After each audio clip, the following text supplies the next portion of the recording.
We're out here on our farm in Vernon County. It is the middle of May, and we're going to start taking soil samples to get our food plots ready to rock.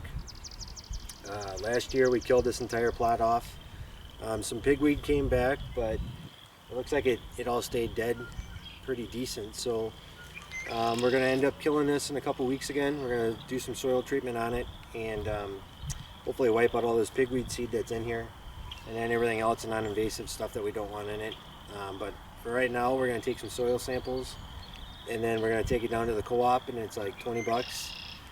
It's super cheap because you can throw a lot of money away doing your food plots and not doing it the right way. So you definitely want to get your soil samples in, get it tested, and see what kind of pH you got, if it's real acidic, if you're going to need more lime and everything else. But basically the cheapest part of your food plot is going to be the seed. Everything else is going to cost you some decent money, but if you're going to do it, you might as well do it right. So we're going to take our samples here. We're going to do 2 here, 2 in the other plot down by the river, and then we're going to do 2 over where we waterfowl hunt because we have a food plot over there too. So in total, we're going to do 6 samples, and then we're going to get that to the co-op and get it all tested.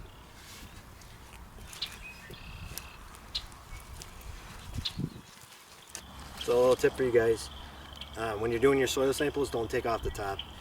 There's going to be, like I said, there's going to be chemical treatment or fertilizer, and there's going to be contamination in the sample then. So what you want to do is get down at least like 6 inches and then take that base at a 6-inch depth and then pull your sample from that right where the root base is going to be. Because up top is going to give you a false reading because there's all kinds of decomposition everywhere and all kinds of other junk that you use during the season. So take your sample like 6 inches deep and you're going to be better off.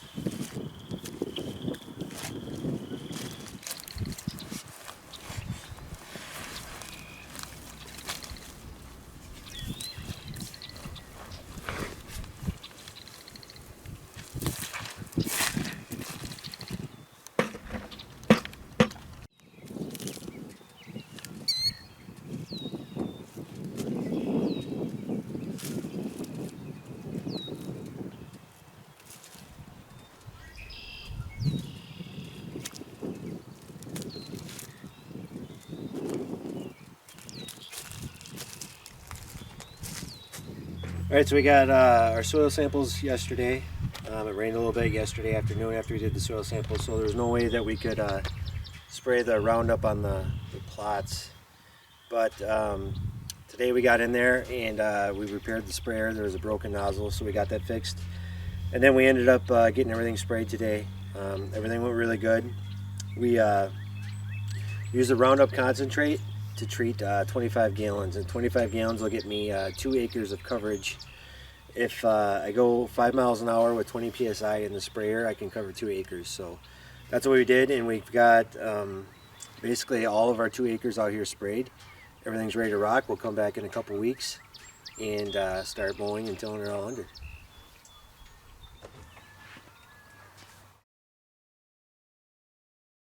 Alright, so we got our soil samples back. Rock River Laboratories did our sampling. I took it to the co-op down in Saukville, which is 10 miles away from our house.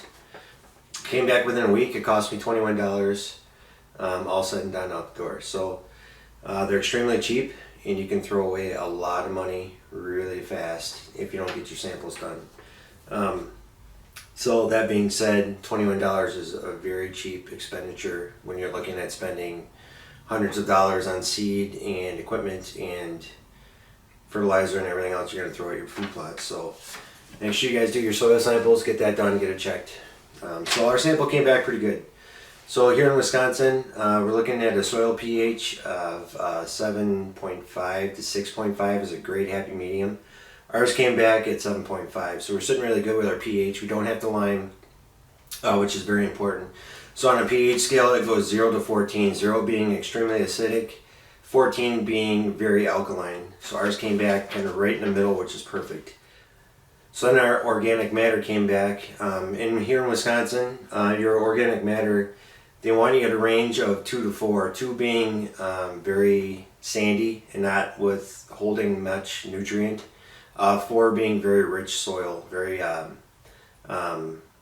black dirt and stuff like that. So your organic matter is what is going to sustain the crop as it grows and grows throughout the year. So obviously a 1 or a 2 is going to be real sandy and it's not going to have much organic matter in it. Then you're going to have to pump manure onto it or fertilize and supplement all kinds of stuff like that to get that organic matter up to sustain that growth throughout the season. Our organic matter came back as a 3.5, so we have a lot of organic matter in our soil, so it won't take much nutrient for us to pound on it to get it going and for it to sustain itself throughout the season. A lot of that I think has to do also with all the grass that we tilled under and killed under last year that was in that plot. So that's decomposing and giving us a lot of nutrient in the soil right now too, which is very good. So our sulfur parts per million came back a little low. So our parts per million came back at 22. And here in Wisconsin, an average range for your sulfur parts per million, they want 50. So that being said, we're going to have to put it in a fertilizer that's going to give us more sulfur and kind of bump that level up. Our K parts per million, so K is potassium. So our potassium came back really low. So our potassium came back at a 53, and here in Wisconsin they want a 150 to be your baseline. So we're really going to have to pump in the potassium into our soil and get that up.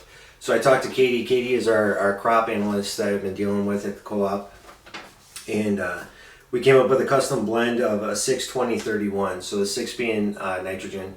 The 20, of course, is your phosphorus, and the 31 is your potassium. So those are your numbers. When you buy like a 10-10-10, that's how it's going to come back. It's going to be your nitrogen, your phosphorus, and your potassium. So because we're lacking in the phosphorus and potassium, we're going to boost those levels, and especially the potassium. So especially for the crops that we're going to put in. So we're going to buy 100 pounds of that fertilizer to put on the 2 acres. And because of the crop we're going to put in, when you guys take your soil sample and you drop it off at your co-op, the co-op's going to ask you what you're putting in for your crop, basically. And you're going to tell them it's a deer plot, you're going to put clover and whatnots in it. If you're going to put corn, if you're going to put soybean, if you're going to put sunflower seeds, you need to tell them that, because that's going to help change and direct what kind of fertilizer you should use. So now any kind of broadleaf, like your alfalfa is kind of a broadleaf, but it's still a green base. Your soybeans, your chicory, your clovers, all that stuff is considered, forage broadleaf. So that's going to take phosphorus and potassium. It's going to love those two, especially phosphorus. Those kind of crops are going to grow extremely well when you shoot, phosphorus and potassium on them. Now, when you go towards more of a stocky plant, where you're looking at kind of soybean, you're looking at corn, you're looking at especially sunflower seed, Sudan grass, sorghum, stuff like that, you're going to want nitrogen, because that stocky plant is going to love that nitrogen. Now, all plants love nitrogen, but especially the stalk bearing kind, those are going to really love nitrogen. But you got to remember that nitrogen is a gas in a solid state, so it's that little bright pellet that's going to come in your fertilizer, and if you don't water that or till it into the soil, it's going to evaporate. Within 3 or 4 days, that pellet will disappear and be gone. That's why when you spread it on your lawn, if you don't water it in or get a rainfall on it or something like that to work it into the ground, you're going to lose it. You're just wasting your money. So if you're going to put nitrogen down and that kind of stuff, put it in when you plant it, or put it in ahead of time, till it under good, and then plant on top of it, kind of thing. You can spread that on your crop. Obviously, you're going to damage it when you drive on it or spread it, but you can spread it on the crop when you have the growth. But you, like I said, try to get it in when it's going to rain. You know it's going to rain, so you spread that stuff and the rain will pound it in.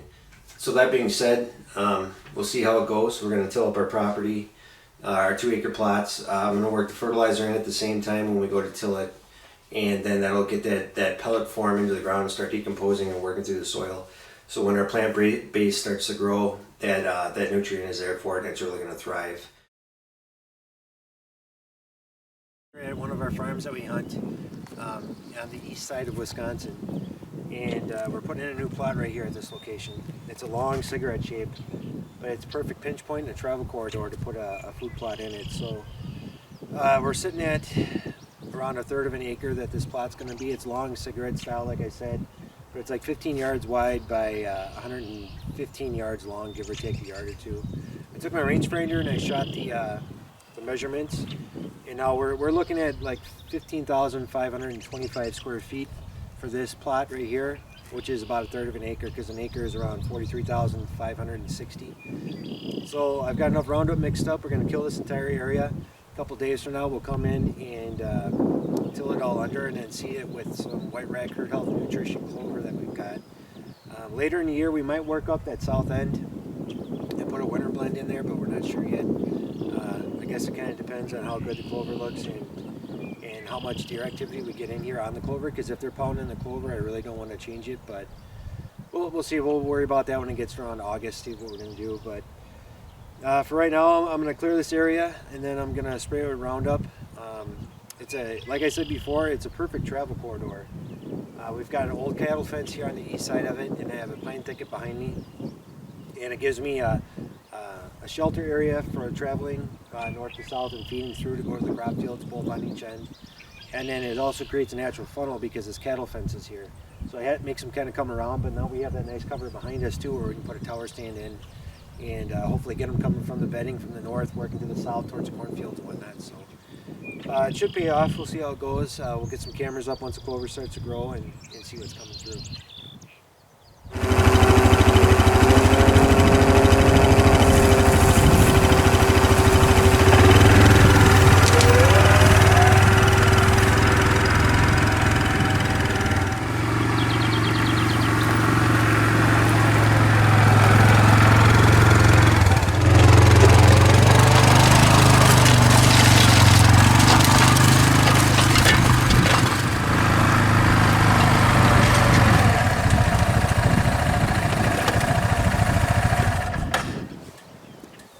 Well, it's June 5th. I did about 20 laps around this new plot. There's a lot of tilling left to do. I worked up some more debris and rocks and old wood chunks and stuff like that. So I'm going to let this set overnight and then dry all day tomorrow. It's supposed to be decent out tomorrow, sunny and 70, so it's going to dry this top out really nice. Hopefully kill this root base a little bit more, the cracked grass and stuff that's in here. And then I'll till it up tomorrow again. And then I got to teach hunters that over the weekend. But after class, I'm hoping I can get in here and seed all this, so should be sitting good. Looks like the rain's going to hold out over the weekend, so we'll get this thing planted, and hopefully in about a month it's going to look pretty nice.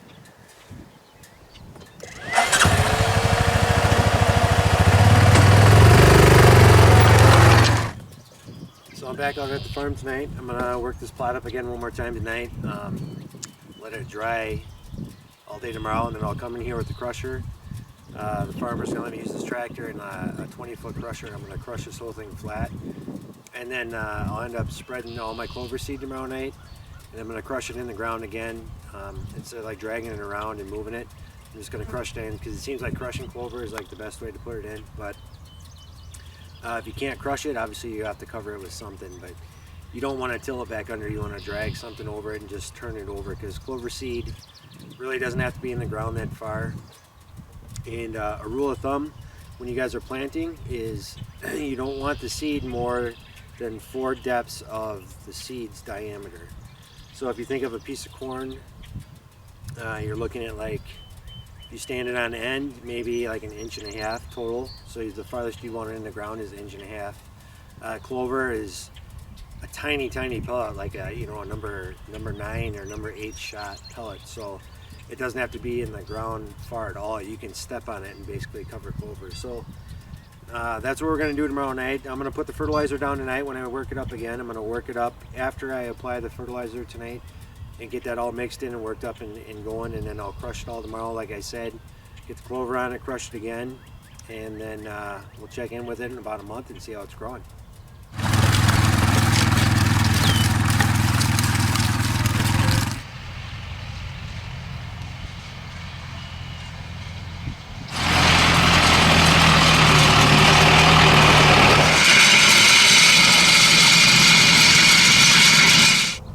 We had a little change of plans. I was talking to the farmer last night when I set up arrangements to use the crusher today, and they might actually finish that gap next year with pine trees.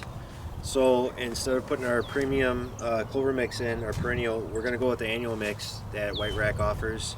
And this is full of rape and brassica and sugar beet and all kinds of good stuff. There's turnip in here, kale. So instead of, like I said, using the clover, we're going to go with this. There's 3 pounds here. This is more than enough to do our 1/3 of an acre plot. And we're going to broadcast this out. I just got done crushing it. We're going to broadcast it out, and we're going to recrush it, cover it in, and then we'll be good to go.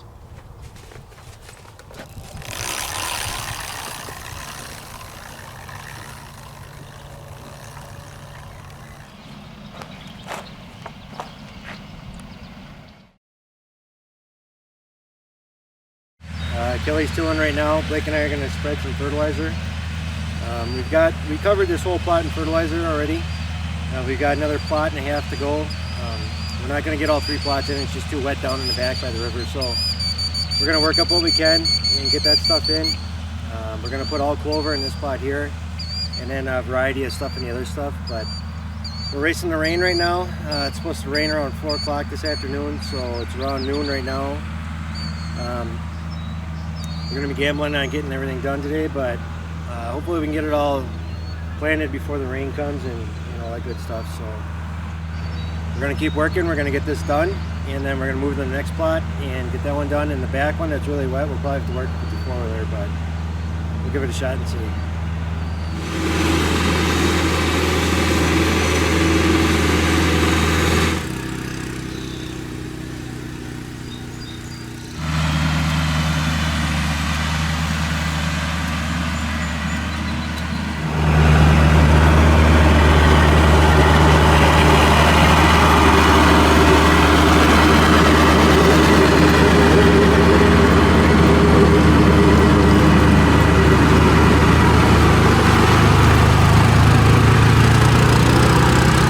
Got this new plot all worked up. Blake was going around with the disc and I was tilling. The grass was probably 90% dead. Some of the crabgrass was still here, but that's okay. These flies are horrible out here. Probably more than half of this plot is really wet, so the soil is real tacky. We're not going to be able to roll it. So what I did was I did about 30 hot laps with the tractor out here and packed it with that, and now we're going to seed in our annual mix on top of this and then drive around with the tractor again and pack it back in, and hopefully that'll be good enough. Where it's too wet to get the tractor, I already got the tractor stuck down here once. We're going to pack it with the 4-wheeler, so we'll see how it goes. We'll see how this one turns out. It's pretty wet. I'm kind of skeptical on this one, but I don't know. We'll see what happens.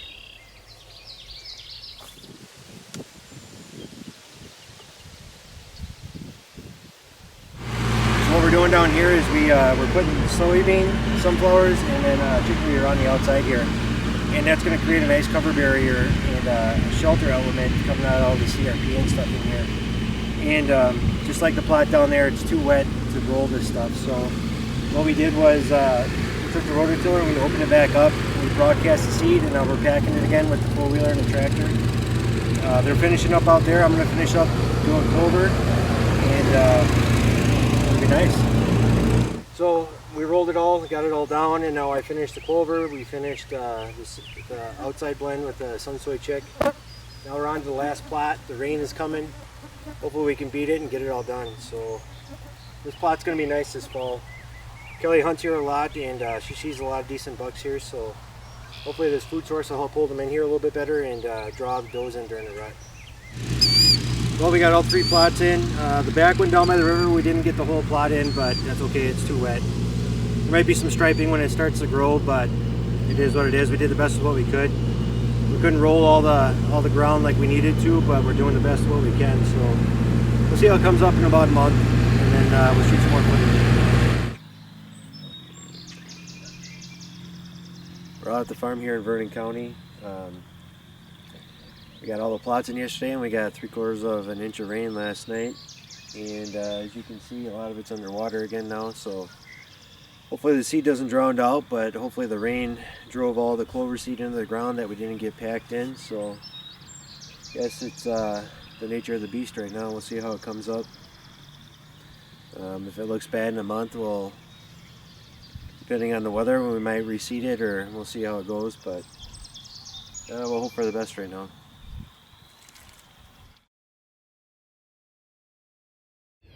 So out here at our farm on the east side of Wisconsin, this plot right here is 15 days old.